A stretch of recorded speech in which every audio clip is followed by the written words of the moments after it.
हाँ भाई मानव। हाँ भाई, क्या हुआ? अरे नव वर्ष की बहुत बहुत शुभकामनाएं, हिंदू नव वर्ष की बहुत बहुत शुभकामनाएं। बिल्कुल चेयर अप कर यार, कमाल है आज तो। पूरा जो है पूरी प्रकृति जो है, यूनिवर्स नया वर्ष मनाता है। पूरे नए नए कोपले जो है पेड़ों पे आती है, नए नए फूल आते अरे हैं, तो आज पुराने तो जो है कुछ है ही पतझड़ खत्म नहीं होता है। वसंत ऋतु में सारे वर्ल्ड में है। जो है, पूरे दुनिया में जो है नई नई, एक तरह से नई जो स्पेसीज है उसका जन्म होता है। आज तो सैटरडे है। सैटरडे नहीं है, संडे है आज। सैटरडे है, संडे है, अब तो कुछ है थोड़ा ना आज। संडे है लेकिन आज जो है विक्रम संवत जो है, जो कि हिंदू सनातन परंपरा में जो नव वर्ष मनाया जाता है, वो जो है आज के दिन मनाया गया था। आज के दिन जो है इसको स्टार्ट किया गया था। जो कैलेंडर है जो है, वो विक्रमादित्य ने आज के दिन ये कैलेंडर स्टार्ट किया था, जिसके आधार पर पंचांग चलता है। आपने देखा होगा कि भारत में आज भी आपने देखा होगा कि जो वैवाहिक कार्यक्रम है या कोई भी अनुष्ठान होता है जिसको कि हम भगवान को समर्पित करते हैं, या कोई अपने नया घर हम लेते हैं तो उसमें हम नए घर में एंट्री करते हैं, तो उसके लिए हम क्या करते हैं, पूजा अनुष्ठान करते हैं, देवताओं का आह्वान करते हैं, और फिर उसको एक बिल्कुल सौम्यता से, बिल्कुल श्रद्धा भक्ति से, उसको एक तरीके से उसको मनाया जाता है, और हम उसकी पूजा करके ईश्वर को धन्यवाद करते हैं कि हमने आपकी आशीर्वाद से नया घर ले लिया है। आपकी आशीर्वाद से अमुक दंपति की, अमुक लड़का लड़की की वैवाहिक बंधन में बनने जा रहे हैं। ठीक है, तो ये जो अनुसंधान किए जाते हैं, इन सभी अनुसंधानों को अब ये जो भी कार्यक्रम, मतलब एक कैलेंडर हर लगभग जो भी संप्रदाय हैं, चाहे वो अंग्रेजों का हो, तो उसमें जिस तरह से न्यू ईयर आता है, जनवरी में आता है। न्यू ईयर तो निकल गया। न्यू ईयर वही मैं कह रहा हूँ ना, जनवरी में आता है उनका न्यू ईयर जो है। लेकिन दुनिया वाला न्यू ईयर मान रही है, तो आप क्यों आज इतना वो हो रहे हो? मैं आज ये नहीं हो रहा हूँ, क्योंकि एक्चुअली क्या है कि जिस तरह से देखो, ये बात तो पूरी दुनिया जानती है कि जो सिविलाइजेशन है, ठीक है, जिसको हम सिंधु घाटी की सभ्यता बोलते हैं, इंडस वैली सिविलाइजेशन, वो सबसे पुरानी सभ्यता वैज्ञानिकों ने, यानी कि नासा के वैज्ञानिकों ने भी इसको माना है, और बाकी पूरे वर्ल्ड के जो साइंटिस्ट हैं वो इसको, विज्ञान मतलब इसको मानता है कि आपकी जो सबसे पुरानी संस्कृति है वो सनातन संस्कृति है। वो सिविलाइजेशन भारत में, खासकर जो पंजाब वाला एरिया है जिसको हम सिंध प्रांत बोलते हैं, वहां पे ये हुई थी। ठीक है, तो 5000 से 1000 साल से और 10,000 साल पुरानी ये बताई जाती है, एज पर जो साइंटिफिक प्रूफ है। ठीक है, बाकी वो युगों में जिस तरह से सनातन का है कि जो है सतयुग है, द्वापर है, त्रेता है, कलयुग है, वो एक अलग सब्जेक्ट है, अलग विषय है वो जो है। पर मुझे लगता है कि जो भारत है, भारत में लोग ज्यादा जागरूक नहीं है इस चीज के बारे में। लोग कहते बहुत हैं कि आज हम ये कर लेंगे, आज ये विक्रम संवत है, पूजा पाठ, लोग रील लगा देते हैं। पर लोग सेलिब्रेट नहीं करते, जैसे न्यू ईयर में करते हैं। एग्जैक्टली। चलो हम ये कहते हैं कि मतलब शराब पी के मत करो सेलिब्रेट, क्योंकि आप पूरा वर्ड, जब भगवान खुद इसमें, जैसे जो सूर्य भगवान है वो जो है उत्तरायण होते हैं जनवरी में, ठीक है, और पूरा जो एक नेचर का जो सिस्टम है, प्रकृति का जो पैदा करने का सिस्टम है, जीवों को पैदा करने का, या जो वनस्पतियों में जो चेंजेस आते हैं, है ना, पुराने पतझड़ खत्म होता है, नया आता है, तो ये महीना जो है इसमें इसलिए इसको इस तरह से रखा। और इसमें बहुत बड़े बड़े जो है ऐसी घटनाएं हुई हैं। कहा जाता है वेदों के अनुसार कि ब्रह्मा जी ने इस सृष्टि की रचना आज ही के दिन शुरू की थी। तो इसमें रामचंद्र, भगवान राम जिनको हम इतना मानते हैं, भगवान राम का जो राज्याभिषेक था वो भी आज के दिन ही हुआ था। अब पूरे भारतवर्ष में ये अलग अलग नामों से, जैसे गुड़ी पड़वा उधर जो है साउथ में मनाया जाता है, तो वो भी न्यू ईयर का प्रतीक है, मतलब नव वर्ष का प्रतीक है।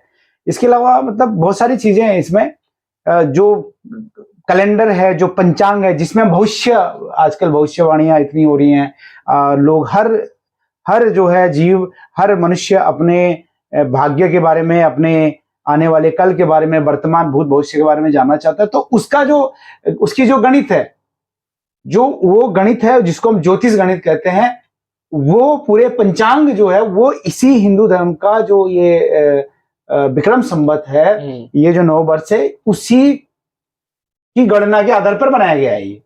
और हमारे ठीक है बीच में क्या हुआ था कि जो 800 साल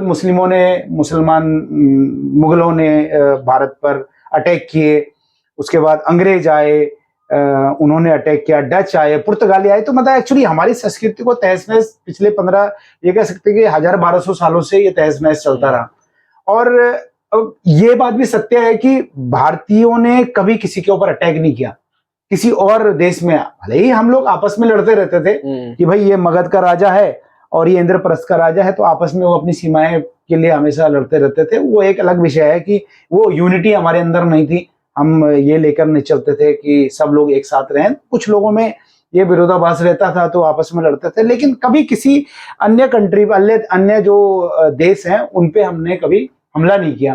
तो ये भी एक बहुत बड़ा विषय है जो कि चर्चा का विषय है। लेकिन अभी सवाल है कि जो पिछले 1200 सालों में संस्कृति को, जैसे नालंदा के बारे में अभी सुना हुआ है, मोदी जी ने एक अभी नालंदा में जाकर बिहार में वो जो जगह है उसमें एक पुस्तकालय हुआ करता था, बहुत बड़ी लाइब्रेरी हुआ करती थी, उसमें जला दिया था। बुद्धिस्टों के बहुत ज्यादा उसमें संकलन थे, पुस्तकें थी, सनातन की मैन्युस्क्रिप्ट्स थी उसके अंदर, मतलब उसके अंदर ज्ञान का खजाना था भारतीयों के। और उसके अंदर मतलब कहा जाता है कि लाखों, 1 लाख से भी ज्यादा पुस्तकें थी। कहते हैं जब उसको जलाया गया तो उसमें 1 महीना तक उसमें आग लगती रही, उसमें धुआं निकलता रहा, इतनी पुस्तकें थी उसके अंदर जो जला दी गई। तो वो जब फिर बाद में जब इतिहास लिखा गया ना, क्योंकि जब बाहर के लोगों ने अटैक किए उसके बाद उन्होंने सोचा यार इनमें, इनके धर्म में बहुत ही वैज्ञानिक बातें हैं, है ना। अभी जैसे हम आज नववर्ष की बात कर रहे हैं तो इसमें वैज्ञानिकता है। अगर आप इसको डीपली अगर इसमें जाएंगे तो ये साइंटिफिक तरीके से इजाद किया हुआ कैलेंडर है।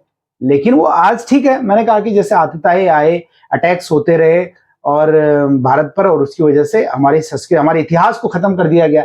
फिर दोबारा जिन लोगों ने इतिहास लिखा, कमाल की बात देखिए आप कि जब भारतवर्ष आजाद हुआ तो अंग्रेजों की नीति क्या होती थी, राज फूट करो, राज करो, ठीक है, डिवाइड एंड रूल करते थे ना वो। तो उसी आधार पर उन्होंने, मैकाले ने या उस समय के जो ये लोग हुआ करते थे अंग्रेज, इन्होंने जब हमारे रिच कल्चर को देखा, साइंटिफिक चीजों को देखा, तो इन्होंने कहा यार इनको ये इस लायक नहीं है, इनके तहस नहस कर दिया जाए। देखो सोना वोना तो सारा हीरे जवाहरात जो भी हमारे यहाँ पे कभी सोने की चिड़िया बोला जाता था, इसका मतलब यहाँ सोना बहुत होता था हमारे देश में।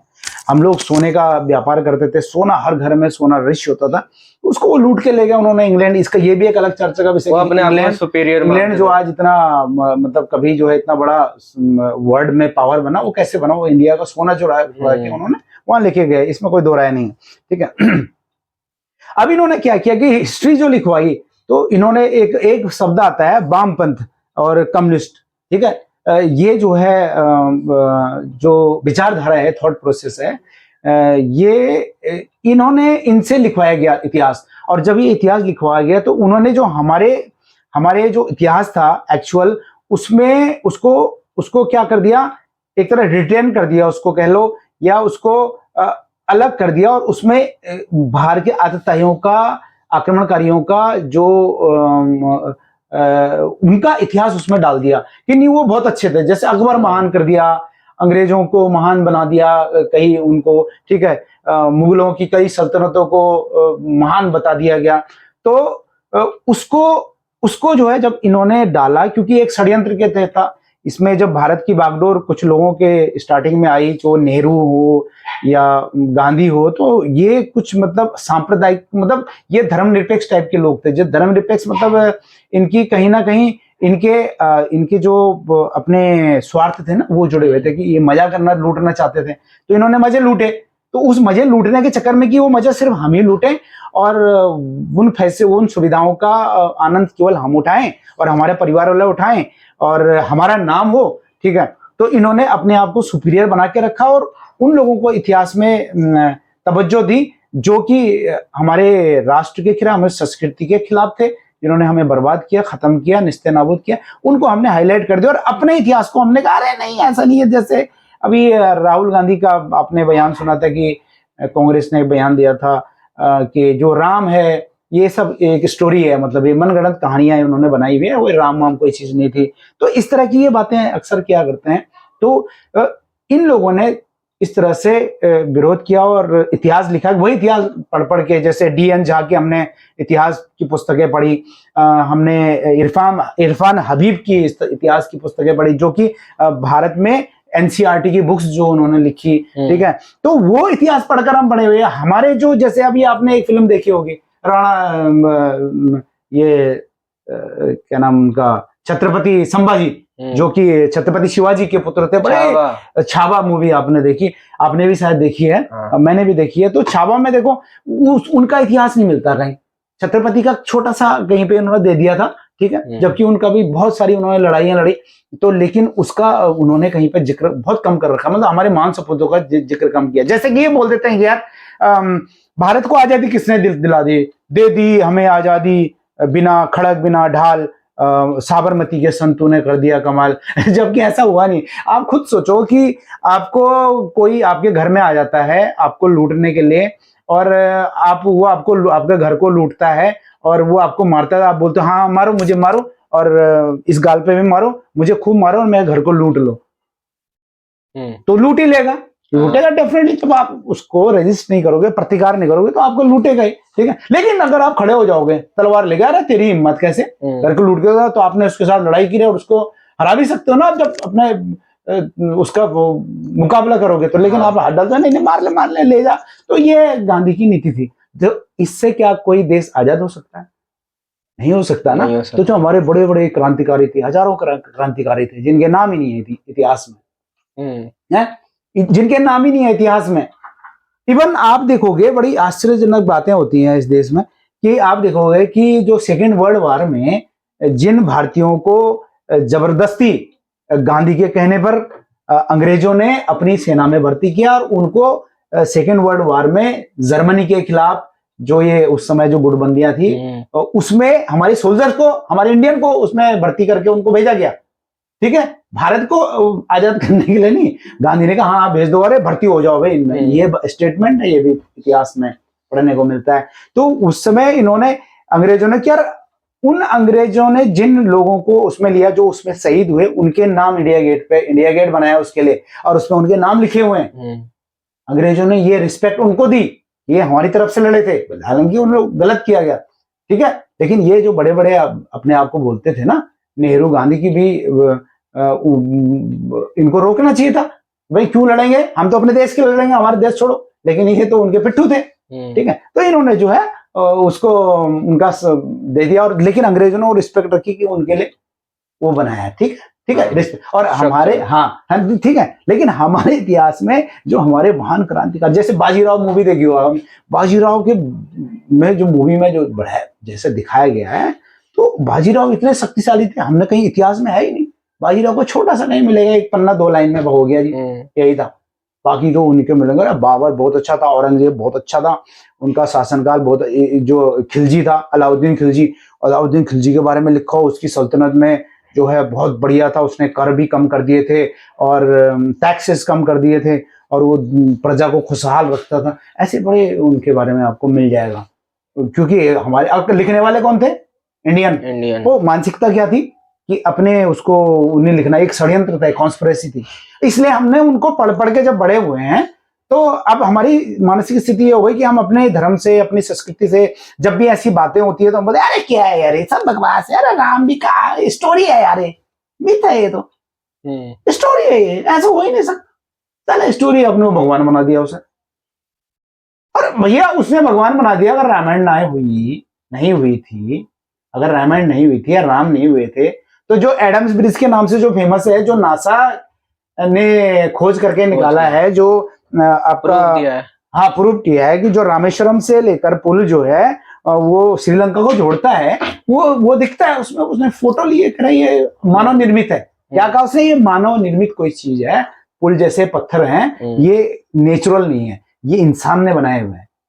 तो हमारी कहानी से मेल खाता है ना। तो फिर मतलब इसमें ऐसे बहुत से हमारे पास प्रूफ है। तो ये हमारे अंदर हीन भावना बैठा दी गई कि हम जब भी अपने इतिहास के बारे में पढ़ें तो उसको हीन भावना से देखें, नहीं ये सब स्टोरी है। और वही जब हम इंग्लिश मूवीज देखते हैं, इंग्लिश जब हम मूवी देखते हैं तो उनका इतिहास देखते हैं, उनके वाइकिंग वाली मूवी देख लो आप, जो किंग सीरीज है उनकी, वाइकिंग सीरीज है, मैंने भी देखी है। तो उनको वो अपने उस पर प्राउड करते हैं, वो दिखा रहे हैं आपको कि देखो ऐसे हुआ था। उनके भी अलग अलग तरह के भगवान थे, ठीक है, वो बड़े तरीके से उसको दिखाते हैं, अच्छे से दिखाते हैं कि उन्होंने अगर बलि भी दी, इंसानों की भी बलि देते थे वो, तो हम वो क्यों देते थे ये भी दिखाया उन्होंने। और हमारे यहाँ अगर किसी ने बलि दे दी तो ये बलि प्रथा जी गलत थी। बलि तो ये होता है कि मैं एक अच्छे कार्य के लिए, अपने देश को बचाने के लिए अपनी बलि दे रहा हूँ। भाई जिन क्रांतिकारियों ने यही तो किया। मैं फांसी पे भगत सिंह जो है सुखदेव राजगुरु फांसी पे खुशी खुशी चढ़ गए, वो भाग भी सकते थे लेकिन ये भागे। उन्होंने कहा नहीं यार, हम अपने देश के लिए एक, मतलब हमारा कॉज क्या है, एक मतलब अच्छा कॉज है, गुड कॉज है, मतलब हमारे देश का बात है, हमारी कंट्री की बात है, हमारे राष्ट्र की बात है, हमारे लोगों, इतने सारे लोग अगर जिंदा रहेंगे हमारे बलिदान देने से, सेक्रीफाइस देने से, इतने लोग की कम्युनिटी हमारी जिंदा रह सकती है, तो क्या दिक्कत है भाई। अभी भी तो सोल्जर वही काम कर रहा है बॉर्डर पे। हमारी जो बॉर्डर पे हमारी गढ़वाल राइफल, हमारी कुमाऊं रेजिमेंट, हमारी जाट रेजिमेंट है, हमारे राजपूत रेजिमेंट है, ये क्या कर रहे हैं। अब पता तो सबको होता है कि यार अगर मैं फौज में भर्ती हो रहा हूं, आर्मी में जा रहा हूं, नेवी में जा रहा हूं, तो जाहिर सी बात है कभी भी गोली का शिकार हो सकता हूं, होते भी। लेकिन वो जज्बा तो वही है ना कि नहीं, मैं बॉर्डर पे अगर इस दुश्मन को मार रहा हूं तो मैं इस एक सोल्जर को, पाकिस्तान के या चाइना को मैंने मारा है, तो मैंने क्या किया, अपने देश की सीमा तो बचाई है, लेकिन मैंने मेरे जैसे मेरे भाइयों को, मेरे बच्चों को, मेरे देशवासियों को बचाया। ये आदमी अगर अंदर आ जाता तो न जाने आरडीएक्स कहां ले जाता और हजारों, कम से कम 100-200 लोगों को मारता। तो उसने वहीं ठोक दिया उसे। किसके लिए लड़ रहा है? This is kind of things. लेकिन हमारे क्रांतियों का नाम ही नहीं है, इतिहास में लिखे ही नहीं है। 2-4 लोगों के लिखे हुए हैं जो ज्यादा हाईलाइट थे, तो जिनको छुपा नहीं सकते थे उनके लिखने पड़े उनको। नहीं तो बहुत क्रांतिकारी हुए हैं इस देश में। हमारा खून एक ऐसा, हम दूसरों के लिए, अपने उसके लिए कर देते हैं। अगर कोई हमें, जैसे आजकल चल रहा है, आपने देखा होगा पिछले 10 सालों में जो हिंदुत्व की लहर चढ़ी है, बढ़ी है, वो पहले नहीं थी। पहले डरते थे हम। अभी क्या, हम हमारी चीजें बाहर निकल के आ रहे हैं, पूजा पाठ में ज्यादा हम रुचि ले रहे हैं, हमारे भारतीय जो अच्छे लोग सनातन में इंटरेस्ट ले रहे हैं, लोग आगे बढ़कर आ रहे हैं। अभी आप देखो 144 साल बाद जो कुंभ अभी हुआ था, जो है उस कुंभ में, बनारस में, आप देखिए, वहां पे देखिए आप, प्रयागराज में जो कुंभ हुआ वो 144 साल बाद है, जो भी है 12 साल में जो कुंभ लगता है, उसको देखिए, इतनी बड़ी संख्या। इतिहास में आज तक कहते हैं कि इतने लोगों ने एक साथ स्नान नहीं किया। ऊपर से बाहर से भी आए थे लोग, पता कितने लोग आते थे, अलग अलग कंट्री से। आप 12 साल पुराना इतिहास उठा के देख लो कि कुंभ में तो लोग स्नान करते थे, लेकिन अवेयरनेस नहीं थी। क्योंकि हमारी हिंद में बैठी थी, अरे क्या करना नहा के, क्या जाना वहां पे, कुछ ना है, तो सब गंगा में नहा के क्या होता है, ये तो पानी है, क्या कहीं से भी नहा लो, तो मानने वाली बात है। तो लेकिन इस बार 60-70 करोड़ लोगों ने भारत के वहां पे स्नान किया, और सिर्फ हिंदू धर्म के लोगों ने ही नहीं किया, अन्य धर्म के लोगों ने भी किए। अंग्रेज आए बाहर से, हजारों संख्या में अंग्रेज, वहां पे उन्होंने डुबकी लगाई। इतनी, इसमें ना बड़ा छोटा कुछ हुआ, चाहे वो ब्राह्मण जाति का रहा हो, या क्षत्रिय जाति का रहा हो, या वैश्य जाति का रहा हो, या शूद्र जाति का रहा हो, सब ने एक ही पानी में, पानी तो एक ही है, सब वहीं पे नहा रहे हैं, ना कोई झगड़ा हुआ, ना तो मतलब ये भी हमारे अंदर है कि हम लोग जाति व्यवस्था, ये हमारे आम आदमी ने नहीं बनाई है, ये साला जो इसमें जो ये भेदभाव उत्पन्न करता है हमारे बीच में, जो खाइयां उत्पन्न करते हैं, नेता करते हैं, नेताओं के काम है। ऐसा होता तो फिर कोई जाता ही नहीं वहां पे। भाई ब्राह्मण बोलता नहीं यहाँ पे तो यार ये भी नहा रहा है, इस जाति का भी है, मैं तो नहीं नहाऊंगा यहाँ पे। लेकिन सबने डुबकी मारी, बड़े से बड़ा, अमीर से अमीर, अंबानी से लेके एक्ट्रेस से लेके और आम आदमी तक लेके, किसी भी जाति का हो, चाहे वो चमार जाति का हो, या ब्राह्मण जाति का हो, या जो है शूद्र रहा हो, या फिर वो क्षत्रिय, सबने वहां पर राज वो किया। और बड़ी अच्छी उन्होंने, अगर किसी को बोलने का मौका मिला माइक में तो उन्होंने बोला भी है। तो ये कैसे, मतलब ये जो परंपरा अब विकसित हो रही है, पहले नहीं थी, जो इसलिए वो हमारे गलत संस्कृति लिख गया। और हमारे आज जो बच्चों के अंदर, आप लोग जैसे बोलते हैं कि क्या है, कुछ नहीं है, ये सब पूजा पद्धति कुछ नहीं है, हमारे सब ये स्टोरीज हैं, इन पे बिलीव नहीं करना चाहिए, विज्ञान नहीं। लेकिन बेटा विज्ञान मानता, आप पुस्तकें पढ़िए ना, आप उन पुस्तकों पढ़िए, जिनसे आपको सेंट भी, आप तिलक लगाते हो उसके पीछे विज्ञान है। आप मंदिर जाते हो घंटा बजाते हो उसके पीछे विज्ञान है। कभी आप मंदिर का घंटा देखना, आप मंदिर में जाओगे ना, घंटे को जोर से बजाना और एकदम शांति, आपकी बॉडी में एक ऐसी तरंगे आएंगी, वेव्स आएंगी फिजिकली, कि आपका माइंड एकदम रिलैक्स हो जाता है, एकदम शांत हो जाता है। तो वो उसके वाइब्रेशन, और वही चीज अगर चाइना के लोग कटोरे में करके ऐसे घुमाते हैं ना, या जापान के है ना बुद्धिस्ट या घुमाते हैं, तो आपने देखा होगा उसकी जो वेव्स निकलती है तो आपके माइंड को रिलैक्स कर देती है, आपकी नेगेटिव जो थॉट्स होती हैं उनको ओवरकम कर देती है, पॉजिटिविटी बढ़ा देती है। वही घंटे का इसीलिए घंटा रखा हुआ कि आपके अंदर, आप मंदिर में प्रवेश करने से पहले एकदम स्वच्छ हो जाते हो। ये चीजें हमारे उसमें है, इनको हमें जानना चाहिए, पढ़ना चाहिए जहां से मिल सके। अगर आपको कोई ऐसी पुस्तक चाहिए तो उसके लिए आप बताइए, हम आपको पुस्तक प्रोवाइड कराएंगे। आप फैमिली के जो बड़े हैं, लोग हैं, माता पिता हैं, उनको इस काम में लगना चाहिए कि ऐसी पुस्तकें अपने बच्चों को पढ़ानी चाहिए ताकि उनको एक ज्ञान हो, नहीं तो हीन भावना और बढ़ती जाएगी, क्योंकि उन्होंने उनके सिलेबस में तो कहीं पढ़ा नहीं, आपने नहीं पढ़ा होगा। आपने जो है पूरा 6, 7, 8, 9 में आपने कुछ पढ़ा है, ऐसी चीज नहीं पढ़ी ना, क्योंकि वहां पे पढ़ाई नहीं जाती। वो जो लॉर्ड मैकेले की जो एजुकेशन सिस्टम है उसको हम फॉलो कर रहे हैं, और हमारी जो नैतिक मोरल एजुकेशन है उसका कहीं पढ़ाया नहीं जाता। कोई पुस्तक ही नहीं है उसकी बनाई हुई है कि ये सब्जेक्ट में होना चाहिए, कंपलसरी नहीं है। तो ये इस पे बड़ा हुआ है। तो अभी इस समय जो अभी ये नववर्ष हिंदुओं का मनाया जा रहा, ये 2082 है, पर ये हम इससे अंग्रेजों के उससे आगे चलता है। करीब 50-60 जो है, शायद 57 जो है, अगर आप इसको कैलकुलेट करोगे 82 से माइनस कर लो 25 को, तो शायद 50 से प्लस ही निकलेगा, 55 प्लस समथिंग। तो इतना वो पीछे है हमसे, हम उनसे आगे हैं। बट क्या है कि अभी इस चीज की उतनी अवेयरनेस नहीं है, और मुझे पूरा विश्वास है एक दिन हो जाएगी। जिस तरह से लोग हमारे अब जो न्यू जनरेशन है वो इंटरेस्ट भी ले रही है, ऐसा नहीं है कि इंटरेस्ट नहीं ले रही है, उसमें इंटरेस्ट ले रही है। तो अभी जैसे कई जगह गुड़ी पड़वा के रूप में मनाया जाता है, होला मोहल्ला के रूप में मनाया जाता है, युगादि के रूप में मनाया जाता है, वैसाखी आ रही है, पंजाब में वैसाखी मनाई जाती है, कश्मीर में नवरेह मनाया जाता है, आपके उगाड़ी, चेटीचंड, चित्रे, तिरुवजा, ऐसे मतलब ये इस रूप में इस नववर्ष को मनाया जाता है भारत में, स्टेट में अलग अलग हिसाब से। बिल्कुल। अभी आपने देखा होगा कि जो अंग्रेजों का जो मनाया जाता है साल, नया साल जनवरी में, उसको हम रात में मनाते हैं। रात मतलब डार्क, अंधेरे में सेलिब्रेट करते हैं। कोई भी चीज की शुरुआत उजाले से होती है, प्रकाश से होती है, न कि अंधकार से होगी। ठीक है, तो ये भी एक, आप खुद देखिए कितना मतलब अजीबोगरीब स्थिति है। नव वर्ष जो भारत का नव वर्ष है, विक्रम संवत, वो सूर्योदय से प्रारंभ होता है। जब सूर्य निकलता है तो उसका, तब उसको हम लोग मनाते हैं, यानी कि भारत में वो ये परंपरा थी। जबकि वहां पे जस्ट उल्टा है, जैसे 12:01 हुए वैसे ही उसको बोलते हैं रात। तो रात ही रहती है उस समय तो रात रहती है।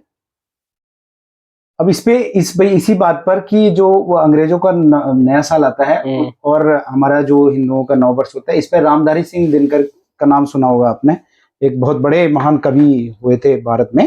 तो उन्होंने एक कविता लिखी है, उसमें उन्होंने बिल्कुल बहुत बढ़िया तरीके से बोला था कि ये नववर्ष हमें स्वीकार नहीं, ये अपना त्योहार नहीं, ये अपनी ऐसी रीत नहीं, ये अपना व्यवहार नहीं कि धरा ठिठुरती सर्दी से।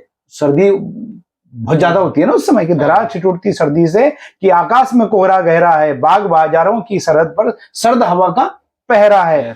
ठीक है, सुना है प्रकृति का आंगन, सुना है प्रकृति का आंगन, कुछ रंग नहीं उमंग नहीं, हर कोई है घर में दुबका हुआ, नववर्ष का कोई ढंग नहीं। चंद्रमास अभी इंतजार करो, निज मन में तनिक विचार करो, नए साल नया कुछ हो तो सही, क्यों नकल में सारी अक्ल वही, उल्लास मंद है जनमन का, आई है अभी बाहर नहीं, ये नववर्ष हमें स्वीकार नहीं, ये अपना त्योहार नहीं। ये रामधारी सिंह दिनकर ने बिल्कुल क्लियरली अपनी कविता में बोला था। अच्छा, मैं एक बात और इसमें बताना था कि उन्होंने फिर अपने नववर्ष की तारीफ किस तरह से करी थी उन्होंने, कि हमारा नववर्ष क्या है। उन्होंने उनकी आप कविता की जो शब्द हैं उसमें देखिए आप, कितना उन्होंने बेहतरीन तरीके से उसको एक्सप्लेन किया है कि ये धुंध कुहासा छटने दो, ये धुंध बहुत ज्यादा ठंड होती है, भयंकर कोहरा लगा होता है, कड़ाके की सर्दी होती है, कि ये धुंध कुहासा छटने दो, रातों का राज्य सिमटने दो, रात अंधकार का राज्य सिमटने दो, ठीक है, प्रकृति का रूप निखरने दो। प्रकृति का रूप कब निखरता है? बसंत ऋतु में, जो कि ये चल रहा है, और सुबह, ठीक है, अच्छा कि प्रकृति का रूप निखरने दो, फागुन का रंग बिखरने दो। फागुन का रंग, अभी जो होली अभी हमने होली के बाद का समय, ठीक है, होली के जो समकक्ष समय होता है उसका जो है, तो क्योंकि प्राकृतिक जो फूल होते हैं उससे रंग बनाया जाता था, अभी भी हम बनाते हैं। तो उस तरह से जो रामधारी सिंह दिनकर है वो आपको बताना चाहते हैं कि प्रकृति दुल्हन का रूप धार, प्रकृति दुल्हन का रूप धार, प्रकृति जो है दुल्हन के रूप में सज जाती है। इसका मतलब क्या है कि प्रकृति, जैसे आप हरियाली आप देखोगे, नए नए पौधों पर जो है कोपलियां आ जाती हैं, है ना, फ्लावर्स आते हैं, तो ये एक बहुत सही समय होता है, ठीक है, ना तो ज्यादा गर्मी होती है ना ज्यादा ठंड होती है, ठीक है, बहुत ही खूबसूरत। आप घूमने भी अगर जाना तो ये बेस्ट टाइम होता है कहीं पे सैर करने का, सैर सपाटा करने का। तो वही कह रहा है कि प्रकृति दुल्हन का रूप धार, जब स्नेह सुधा बरसाएगी, स्नेह सुधा बरसाएगी, सस्य श्यामला धरती माता घर घर खुशहाली लाएगी। तब चैत्र शुक्ल की प्रथम तिथि, तब चैत्र शुक्ल की प्रथम तिथि नव वर्ष मनाया जाएगा। उन्होंने अपने कविता में लिखा है कि चैत्र शुक्ल प्रतिपदा, पहली तिथि, चैत्र शुक्ल की प्रथम तिथि नव वर्ष मनाया जाएगा। आर्यव्रत की पुण्य भूमि पर जय ज्ञान सुनाया जाएगा। आर्यव्रत की पहली भूमि पर, पुण्य भूमि पर जय ज्ञान सुनाया जाएगा। आर्यव्रत समझते हो आप? देश का नाम, भारत देश का नाम भारतवर्ष के साथ साथ क्या था? आर्यव्रत। आर्यव्रत मतलब जहां आर्य कहा जाता है ना, आर्यों की संतान है हम। इसमें भी अंग्रेजों ने गलत तरीके से हिस्ट्री में डाल दिया था कि आर्य कहां से ले आए थे, मेसोपोटामिया, ईरान से आर्य आए थे। गलत है। जब साइंस ने ये मान लिया, अब मान रहे हैं वो, साइंस ने ये मान लिया कि इंडस वैली सिविलाइजेशन पंजाब में थी, भारतवर्ष में थी, तो आदमी इंसान यही पैदा हुए, यहीं से इंसान बिखरे, पूरे कोई अमेरिका चला गया, कोई यूरोप चला गया, अलग अलग उसमें पार्ट। अभी तो मतलब जो वर्ल्ड है उसकी अलग अलग जगह पे मूर्तियां मिल जाती हैं। एग्जैक्टली। कोई कहीं पर कृष्ण की मूर्ति मिलती है, कहीं पर राम खुदाई हो रही है, कई जगह जो है मंदिर निकल रहे हैं। क्या रीजन है उसका? यही रीजन है कि पूरा वर्ल्ड पहले भारतवर्ष था, आर्यव्रत था। तो ये लोग समझना नहीं चाह रहे। और सबसे बड़ी बात इसमें मैं यही कहूंगा कि क्यों हिंदू धर्म या सनातन श्रेष्ठ है, उसकी सबसे बड़ी बात है कि सर्वे भवन्तु सुखिना, सर्वे सन्तु निरामया, सर्वे भद्राणि पश्यन्तु मा कश्चित् दुःख भाग् भवेत्। सभी प्राणियों में सद्भावना हो, सभी लोग खुश रहें। सबसे बड़ी बात यह है कि हम किसी के ऊपर अटैक नहीं करते हैं। अगर आप खुश, आप जो है बहुत बढ़िया खा पी रहे हो, तो हम आपसे लूटेंगे नहीं। ये हिंदुओं में, ये भारतीयों में एक बहुत बड़ी क्वालिटी होती है। हमारे ये ब्लड में है कि हम कभी किसी का निवाला नहीं छीनते हैं। आज वर्ल्ड की जो है, हमारे इंडिया की भी तो ये पॉलिसी है कि हम पहले अटैक नहीं करेंगे, पहले हम डिफेंड करेंगे। हम डिफेंड करते हैं, अटैक नहीं करते। कोई आता है तो तब हम उसको डिफेंड करते हैं। हिस्ट्री हमारी इसी से भरी पड़ी है, हमने कभी किया ही नहीं, अब हम आज भी नहीं करते हैं उसी बात को लेकर। लेकिन लोगों में अभी ये अवेयरनेस नहीं है, दुनिया इस बात को अभी उतना नहीं जानती है कि ये, इसलिए हम कहते हैं हमें अपनी श्रेष्ठता पर अभिमान है, गर्व है हमें। तो आप देखो कवि क्या लिख रहा है कि युक्ति प्रमाण से स्वयं सिद्ध नव वर्ष हमारा हो प्रसिद्ध, आर्यों की कीर्ति सदा सदा, नव वर्ष चैत्र शुक्ल प्रतिपदा। वाह, अनमोल विरासत के धनिकों को चाहिए कोई उधार नहीं, ये नव वर्ष हमें स्वीकार नहीं। ये उस समय बोल रहा है कवि, उसके लिए बोल रहा है, जनवरी माह में जो मनाया जाता है। तो हमें ये वर्ष हमें मनाना चाहिए, ये हमें जो है नव वर्ष हमें अपना मनाना चाहिए, जिसको विक्रम संवत कहते हैं, चैत्र शुक्ल प्रतिपदा को जो आता है। तो इस पे अगर हम फोकस करें, हमें जो भी प्रोग्राम्स करने हैं, इंजॉयमेंट के करना है, तो अभी क्यों नहीं कर रहे? इतना खूबसूरत मौसम है, जाओ यार घूमो फिरो। मैं कह रहा हूँ, मैं तो ये भी कह रहा हूँ, अगर आप जो है लोग जो है जिस तरह से रात को पार्टीज करते हैं, आप ढोल बजाइए, आप भांगड़ा में नाच कीजिए, है ना, आप जो है किसी किसी बार में जाइए, किसी, मेरा मतलब है मैं शराब पीने को वो नहीं कर रहा हूँ, प्रमोट नहीं कर रहा हूँ, लेकिन अगर आपको करना है तो आप नाच सकते हो, आप डांस कर सकते हो पब्स में, डिस्क में, तो क्यों नहीं आप आज के दिन करते हो बिना किसी को हार्म किए हुए। ठीक है, आज वैसे भी नवरात्रि भी शुरू होती है, पूरी तरफ माता का गुणगान चल रहा है चारों तरफ, इतना मतलब पूरा जो क्लाइमेट है, जो एनवायरनमेंट है, वो इतना प्योर हो जाता है घंटियों की धुन से, घंटों से, नगाड़ों से, जो है पूरी प्योरिफिकेशन हो जाती है वायुमंडल की। शंख बज रहे हैं, ठीक है, नगाड़े बज रहे हैं, पूजाएं चल रही हैं, और जो उन पूजा से वो जो संस्कृत के श्लोकों से जो टंकार निकलती है, उनसे जो ध्वनि निकलती है, वो पूरे वायुमंडल को प्योर कर रही है। आपको कोई एयर प्यूरिफायर लगाने की जरूरत नहीं है आज के दिन। अगर सभी लोग इस तरह का कार्य करते हैं तो समष्टि कितनी खूबसूरत हो सकती है। तो मतलब बात यह है कि हमें अपने आप पर, जब तक कहते हैं, एक किसी ने कविता बनाई है, वो गीत भी है कि दूसरों की जय से पहले खुद की जय कहें। लता मंगेशकर जी ने गाया था, दूसरों की जय से पहले खुद की जय करें, हमको मन की शक्ति देना कि मन विजय करे। ठीक है, तो वो उसमें भी देखिए ना, आपकी जो कवि है उन्होंने किस तरह से बात रखी है कि हम दूसरों की चीजों को, हमारी कॉपी पेस्ट करने की आदत हो गई है ना, क्योंकि हमें ऐसा सिखाया गया था, लेकिन हमें ये छोड़ना होगा। तो बच्चों में मतलब आपको यही कहना चाहता हूँ कि आप लोग बजाय पाश्चात्य संस्कृति को, अच्छी चीजें उसको एब्जॉर्व करो, कोई प्रॉब्लम नहीं, उसको लर्न करो, वो सीखना जरूरी है, भाषाएं भी सीखनी जरूरी है, अपने आप को कम्युनिकेट कैसे करोगे, लेकिन अच्छी चीजों को रखो, बुरी चीजों को छोड़ो। शराब वराब कबाब सिगरेट ये मत पियो।